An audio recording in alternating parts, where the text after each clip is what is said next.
Up next, the third part of the book, which is explored in great detail, is labels, and we've got some VT to Q here, which is some record labels going. Now, labels are obsessed by them. We follow labels. We collect them, Stax Records or Salsoul Records. You know, we're completely obsessed by labels. What, you know, we can talk about Chris Blackwell, we can talk about Island, talk about stuff. Set the scene, I think, for our audience really on the role a label played in the emerging of gathering this sound that we love of dance music and black culture as well, but dance music, Greg. Well, I mean, right now, if you want to hear a track, you know, you look online, you go to Juno or wherever, you listen to the music and you see it there, you know. That's how it back then, you might not even have a chance to listen to it. So the label meant something. If you recognize that label and you had heard something that you... So labels had a real status, and especially with like areas like black music and dance music, you know. So like I said about Tamla Motown in the UK, you know, that sets the store. The other two label, the main soul labels, Atlantic and Stax, you know, which, you know, Stax is giving you Otis Redding, Sam and Dave, Booker T and the MGs, you know. Atlantic's got Aretha Franklin. Atlantic's goes back to Ray Charles and all the 50s blues, you know, and electric blues. And Chess Records as well in the 50s. So, you know, you've got these classic black American labels of the 60s. Then you have something like Trojan, which is a catch-all reggae label, which is releasing all these Jamaican records in the UK, and a massive sub-scene developing around the skinhead movement with Trojan Records. So, you know, putting out compilation albums, collectibles like Motown did with the Chartbusters, the Trojan did Tighten Up, and, you know, so people collected these labels. You're getting into the 70s, the early 70s, and kind of taking the baton up from Motown and moving us into disco. So what I'd call the proto-disco era is Philadelphia International, which is just this sensational kind of Gamble and Huff writing these amazing tracks. People like Harold Melvin and the Blue Notes, the OJs, Billy Paul, 3 Degrees, you know, Intruders. And these are all backed by this orchestra called MFSB, who crack musician. I mean, what used to annoy me, because there used to be a time when people really put down like disco music as being a kind of producer music. It wasn't proper musicians. It was like a band with, you know, like a drummer and a guitarist, a bass and a singer. That was you know, they thought that was proper. And I'm like, are you mad? The Salsoul Orchestra, absolutely trained musicians. We're talking about jazz musicians. They brought together this orchestra, and, you know, like the rhythm section was these 3 guys, Baker Harris Young. They were like a band called the Tramps, who you'll know from Disco Inferno, but they'd been around doing a lot of stuff.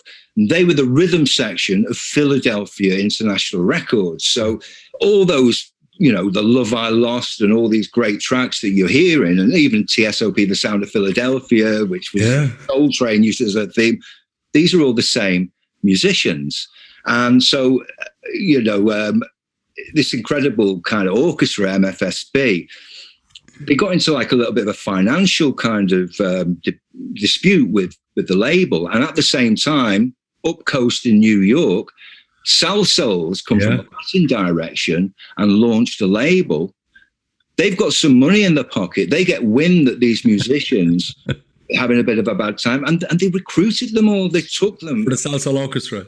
So the same musicians, amazing. Delta International, playing on the Love I Lost, are playing on 10% by Double Exposure, which is the first 12-inch single. It's also...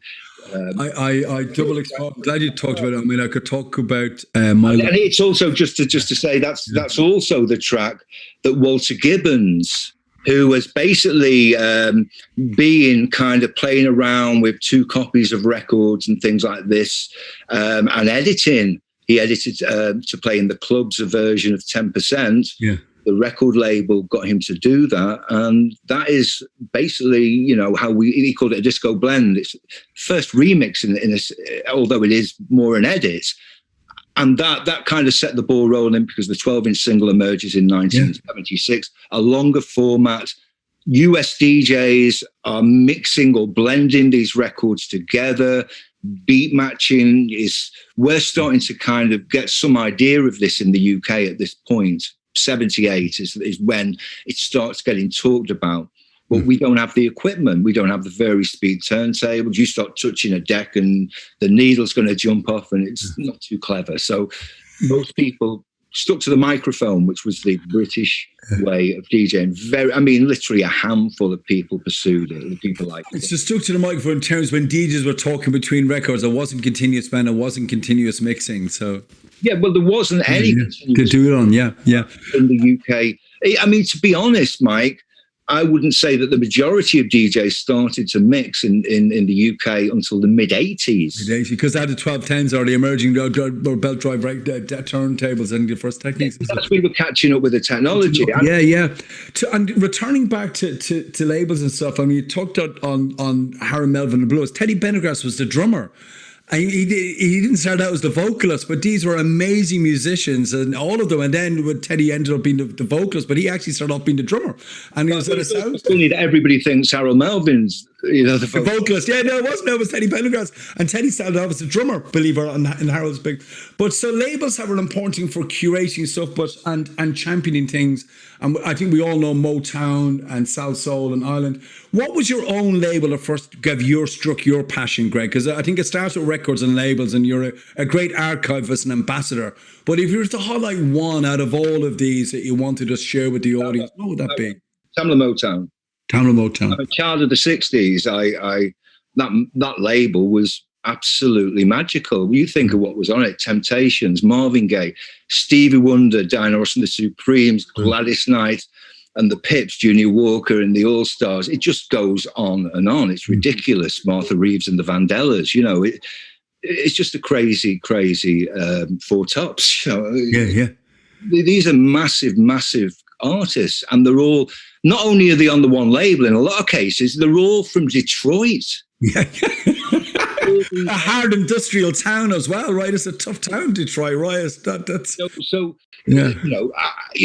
Motown, Stax, Atlantic. Those three were the holy trinity, of soul music during the 60s. There were a lot of other great labels, but the amount of amazing music that was coming through, and that's what I grew up on. That's what my first love as a kid of 7, 8, 9. My brother and sister, who were older, were bringing these records into the house, and I was hearing them. And eventually, I kind of half finished them for myself. Got my own record collection on the back. Trojan as well, fortunately, Trojan came into the house as well, Amazing. I was listening to Don Letts doing an interview on about King Tubby and talking about records and reggae and dub and the ability of dub records and bass and to actually create extended mixes, and how that's had an influence in music and influencing the labels and influencing the production of the records. But absolutely fabulous. So I think we are going to come slightly to the end, I think, of this section here in a moment. Of all of the labels here you talked about, is there any new labels, Greg, or I know in terms of the advancement of dance music, that you'd like to give a shout out to, or folk who you think are carrying the torch? Well, I mean, as I say, it's a kind of difference. I mean, to be honest, a lot of the times, it's not even about following a label these days as such. I think things are so fragmented that music comes from so many sources. A lot of stuff is not, you say a label back then was there because it was a physical kind of product, that you saw the label, in front of you. Whereas I suppose that, it's harder to kind of have that connection now without, having something. Well, A&R doesn't have a role, or labels don't have a role that way, or I've seen this kind of front of everyone's mind to what's happening with streaming. Don't get me wrong, I'm sure there's loads of sub scenes going along that have got the label with 4 or 5 tracks on that the people kind of follow, and but no, I mean, I don't really find it. I find it that way at all now. I mean, you look at the bigger companies as well. Like in the past, you had like CBS, RCA, Warner Brothers. You had Arista, Bell. You had lots of labels that had a lot of success now. Whereas now, maybe is it three that kind of pretty much own everything. Everything, yeah. From, you know, the independent sector, you know. Yeah. So, you know, you can't make those comparisons to now. I wouldn't like to kind of try to compare anyone with. And I think too, and I think too also, we're going to move to records now, which is a fantastic tier, but I think the label's role in fostering A&R and giving folk the funds and the producers and the infrastructure that could really develop a band sound, whether that was George Martin with the Beatles, you know, or whether that was producers Martin Hennett with in Factory Records, they had a particular piece that brought all this together.